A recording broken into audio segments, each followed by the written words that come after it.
Happy Wednesday, everybody. Welcome back to the Right Wing Vegan. I am Scott. This is the Wednesday show. We are going to go through the news and notes of yesterday. Some important things happened. We have breaking news that I want to cover and talk about because I think it's important to the election. It's important to America. It should be important to you. Before I do, though, I want to thank you guys for listening very, very much. We've received a lot of support lately, and we're very appreciative here at the Right Wing Vegan. And we want to thank you. The best way that you can help the show, if you like our work, you appreciate our work, and you want to assist us, is share this show with somebody that you know. Share this show on Twitter. Share this show so that our voices can be amplified. We are going to talk about some important things. I'm not certain the mainstream media is going to cover this stuff, and I think people should hear it. So if you think people should hear this, if you think this is important for people to hear, please feel free to share the show. Now, I want to get into a few things today. Some breaking news dropped that I think is important to talk about. Before I do, I want to briefly cover the Amy Coney Barrett hearings that are going on currently. It's day 3, by the way, of those hearings on Capitol Hill. And I want to just cover some things that I noticed yesterday. Because listen, here's the thing. Obviously, these hearings are pointless. And this is all just kind of a play, right? This is all a chance for the Democrats to get up there and bloviate for 30 minutes to talk about the Affordable Care Act, which seems to be their line of attack. It's an interesting line of attack because it relies on the American public not knowing the role of a judge, of a justice on the Supreme Court. And what I want to say about that, just to speak a little further about it, is that I have noticed the Democrats' strategy on most issues is based on an assumption that the American people don't know. That the American people aren't aware of policy or process or knowledge. Their assumption is always, or at least it seems to be, and again, I know I'm coming from a place of bias, but it does seem to be that the Democrats' stance on many issues is that, well, the American people won't know. They won't know anyways. So, we'll just hide it or lie about it. No, they'll never check us. They'll never know. And their strategy relies heavily on the fact that when it comes to a justice, you don't know that justices aren't supposed to have agendas. Justices are supposed to weigh the facts. Justices are supposed to protect and uphold the law of the land, the Constitution. They're supposed to interpret law. Law comes in. Law's challenged. And then they weigh that challenge against the Constitution and they come up with an opinion. Justices are not to bring their personal opinions into their work. A pro-life judge is not supposed to weigh against their pro-life beliefs. They are supposed to be neutral in many cases. This does not mean that we should expect all of our justices or our judges to live neutral lives. Human beings have an opinion. It was actually discussed yesterday, I think with Senator Kennedy, where it was brought up that we can't expect these nominees to be blank slates. If they were, we should question that. We should question someone who is in their 40s, their late 40s, almost 50, who doesn't have an opinion on anything. That's a questionable stance. That would be a questionable human being. We should question their humanity, honestly. Everyone has opinions. Everyone has feelings and beliefs. It's, do you bring those opinions to work? Unfortunately, in 2020, I would say most people do bring their political opinions to work with them and allow that to affect their work. But justices are not supposed to do that. And I think that was well encapsulated yesterday by Amy Coney Barrett in her answers. One note that I have about her is she's poised. She's incredibly intelligent. She knows her stuff, man. And she's making every single one of those senators look like a fool, particularly when it comes to the law. And a lot of them are lawyers. So that should scare you. The biggest takeaway from yesterday was probably an incredibly meme-worthy happening, and that was when Amy Coney Barrett was questioned about the notebook that she has in front of her, and she holds it up in the air, and it's like, there's nothing on this notebook. So she's going into these hearings with no notes, which is so impressive. When you listen to her talk and you realize she's not using notes, that's incredibly impressive. And in most cases, the criticism of her has been ridiculous, right? I mean, we've heard the criticism, people criticizing her religion, criticizing her family choices, criticizing the amount of kids she has, criticizing the fact that she would be a working mother, questioning whether or not she would be fully dedicated to the role because she's a working mother. The left has become everything that they say they hate, which is funny. It's funny because, I often get asked, Scott, when I'm debating these people and they throw this at me, what do I say? Well, these are the opportunities for you to take note of so that the next time some gender studies major decides that they want to question you on sexism in the workplace or sexism or the belief that women shouldn't stay at home, women should be out in the workforce working, single mothers can do it too. I want you to bring this moment up, and I want you to say, hey, do you remember when you guys criticized Amy Coney Barrett for doing the same thing? And they'll have nothing. They'll melt. They'll melt like butter because they have nothing there. Most of their arguments, this is what you have to remember when you're debating the left. It's very important for you to remember this. Most of their arguments are based in fallacies and logic. It's simply true. I mean, take the gender argument, right? And take that argument and then realize there's no way to argue against it because it's not there's no fact grounded in that argument. There are more than two genders. Okay, how many? Well, it's endless. It's a spectrum. There could be millions. Okay, well, what defines a woman then? Well, a woman is defined by somebody who wants to be a woman. Well, that doesn't make sense. It's not a definition. What defines a woman? Their arguments contradict each other in a way that's entertaining to us, but it's not, because it's hard to debate that. When you're debating somebody who's not grounded in fact, and they don't care about the facts. And I know this because I've had these debates. I've had these debates with people where I'll bring up a fact, and then they'll say, "Well, I don't care." But then how do you debate an unreasonable person? The answer is you don't. You don't. You choose to walk away from that because you can't win a debate with an unreasonable person. You can't lose either, but you can't win. So it's just pointless. It becomes a pointless act.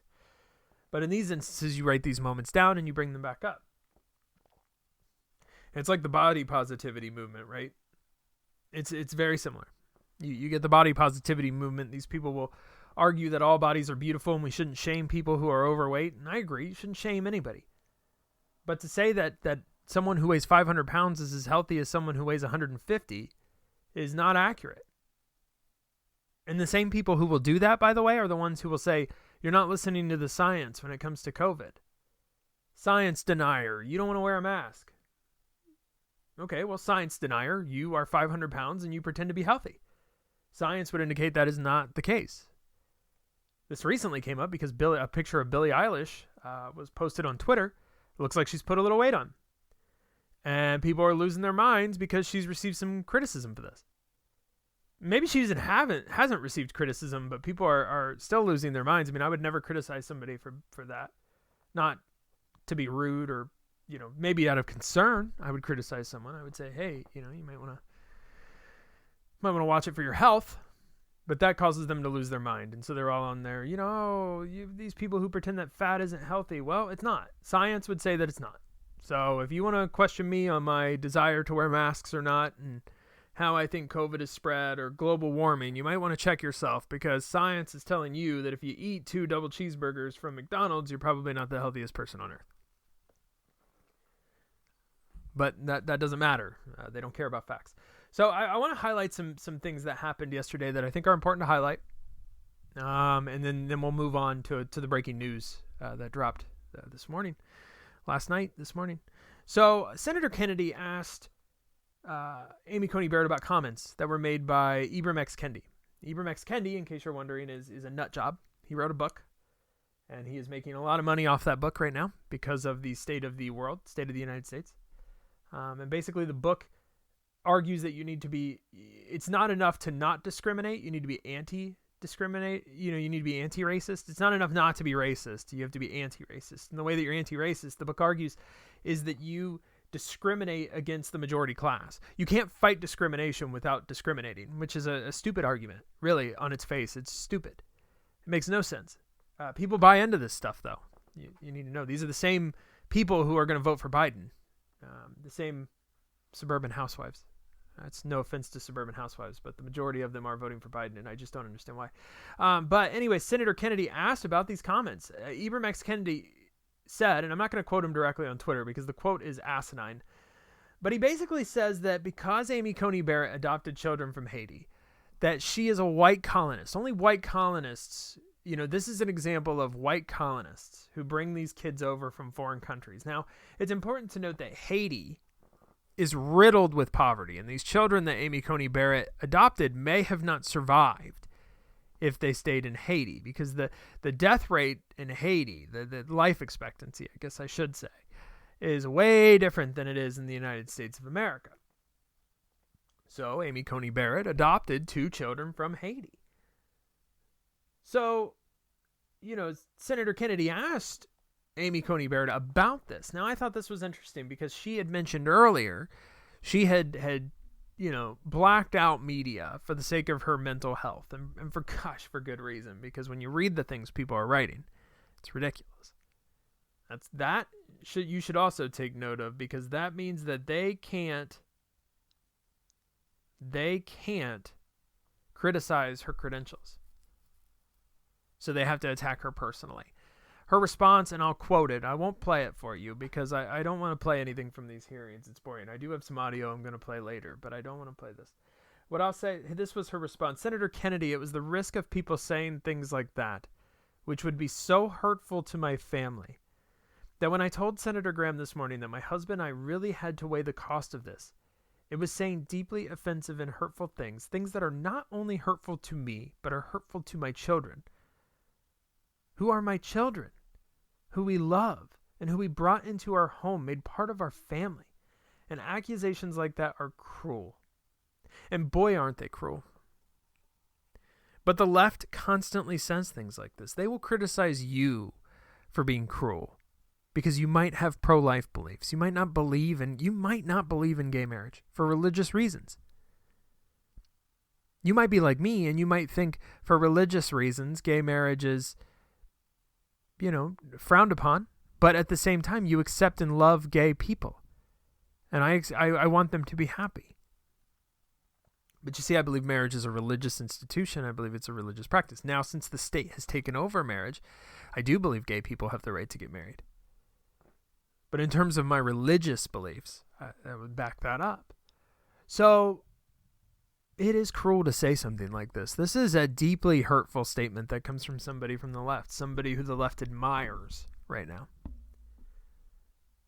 Somebody who's making a lot of money off of a falsehood. So that's important to note. Another instance yesterday, another thing to note is that Amy Klobuchar looked like a raving maniac. She was visually shaken. She continued to ask Judge Barrett about case after case after case, getting the same response. Judge Barrett answered, she can't speak to these cases, but Amy Klobuchar just kept going. There was one weird, awkward instance where Amy Klobuchar talked about how she wishes that she was a queen. It was super weird. I felt really weird listening to it. And I know she was referencing something that Judge Barrett had said earlier, but it still sounded so weird. There was one instance where she asked Judge Barrett about a super precedent. And Judge Barrett challenged her, said, define what you mean by super. You're going to ask me about this, define it. And she couldn't. Amy Klobuchar couldn't. She made some awkward statement about how one day she thought she'd be sitting in the chair that Judge Barrett was sitting in, but it was just so weird, so awkward. Amy Klobuchar was very visually shaken. You could tell. Senator Whitehouse, what is this guy? He went on a crazy rant about conspiracy theories, talking about dark money. And he kind of indicated that maybe Barrett's nomination was bought. It was just this weird thing. He pulled card after card after card. And then there was one moment where his cards fell over. And I lost it. But Amy Coney Barrett kept like the straightest face as this happened. She was just solid, man. But just what a nut. I mean, he uses his time. He gets 30 minutes. And he wants to babble on about dark money and conspiracy theory. You want to talk about dark money? Let's talk about George Soros. Let's talk about buying DAs. So that they'll release all these criminals who are out there looting and rioting. Senator Cruz let him have it. He stated a simple statistic. It is true that dark money, if we want to talk about dark money, and I did do visual quotations that you can't see. Well, 3-1 dark money goes to Democrat causes. Democrat causes. There is a difference there. So that was important to note that you want to talk about dark money. Let's talk about it. I'm all for getting money out of campaigns, getting money out of politics. I'm all for it. We'll probably talk about that on a Friday show, but I'm all for that, man. And again, Barrett went through her philosophy in the hearing. You know, this isn't the law by Amy. It's the law by the land. It is the law. It's not the law of Amy. It's the law of the United States of America, and that's how she approaches every case. And it's brilliant, and she's brilliant, and I'm so impressed by her. I just have to say that. I as a nominee, Trump nailed it this time because she knows her stuff. She's solid. She's reasonable. I mean, she's really someone for your daughter to look up to. You don't get a lot of that in politics, right? You don't, because a lot of our politicians are raving lunatics.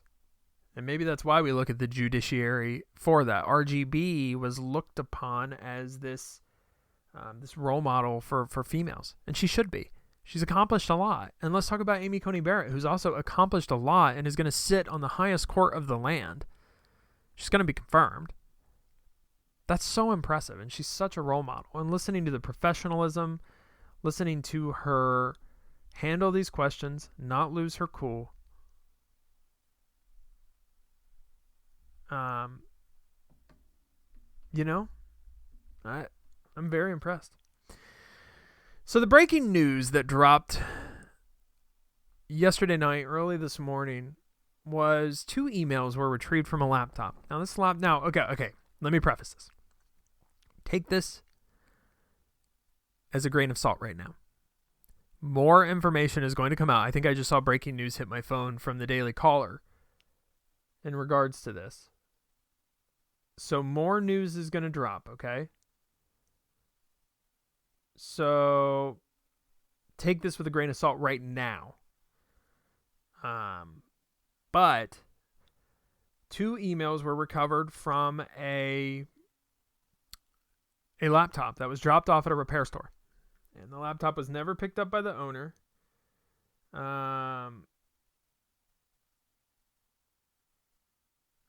But the laptop contained some incriminating evidence against Joe Biden.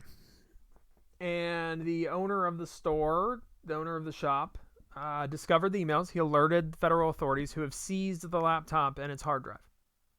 So I expect more information to come of this. But right now, this information that I've got right here in front of me comes from the New York Post. So I'll cite the New York Post here.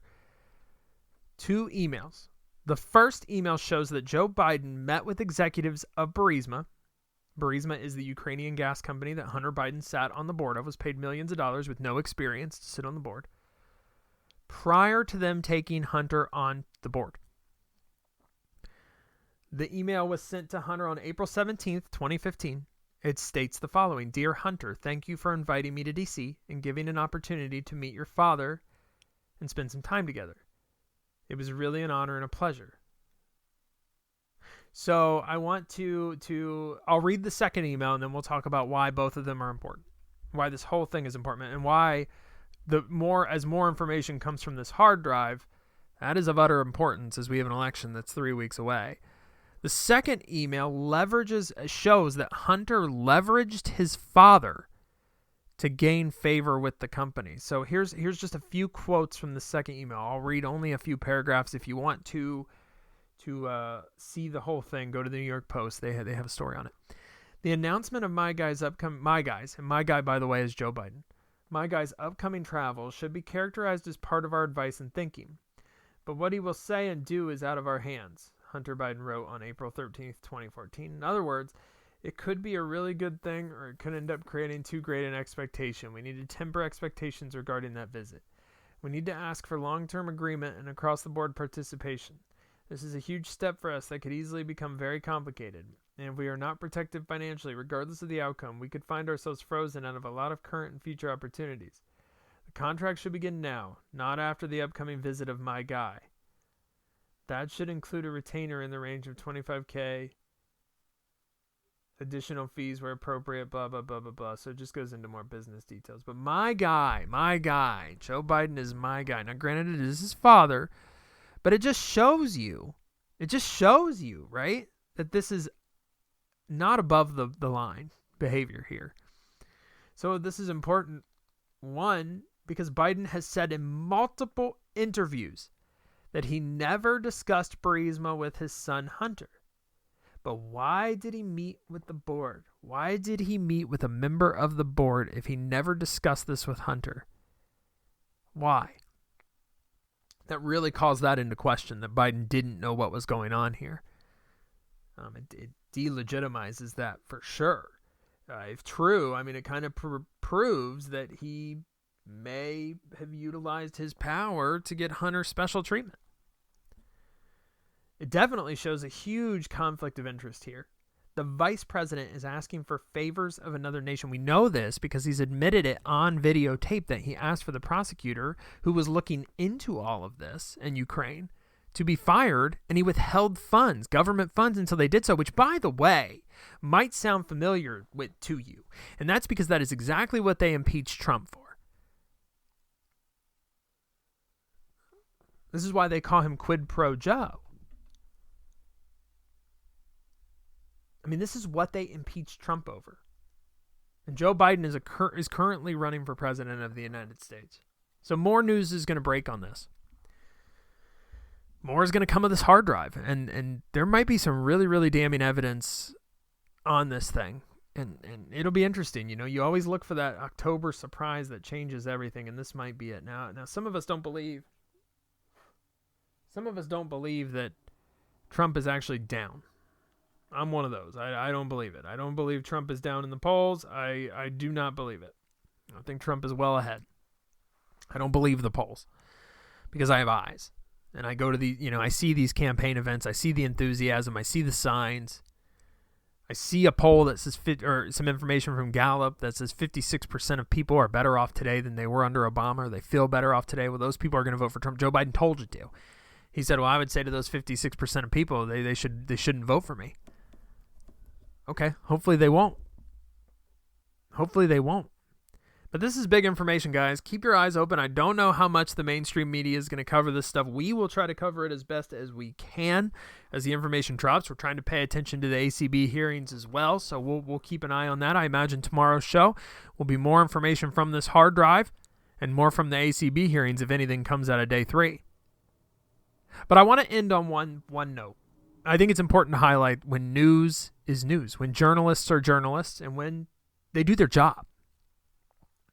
Wolf Blitzer on CNN, the Clinton News Network, CNN, so biased for the Democrats. Wolf Blitzer pressed Nancy Pelosi on the House's unwillingness to cooperate when it comes to coronavirus relief. And she got really upset about it. She accused CNN of being a Republican outlet. Ha! Which has to be the funniest thing said in 2020. To assume that CNN is in the bank for the Republicans is hilarious at best. Now I'm going to play this audio for you. I don't know how good the audio is going to be, but I'm going to play this for you. This is just a clip of what happened on Wolf Blitzer.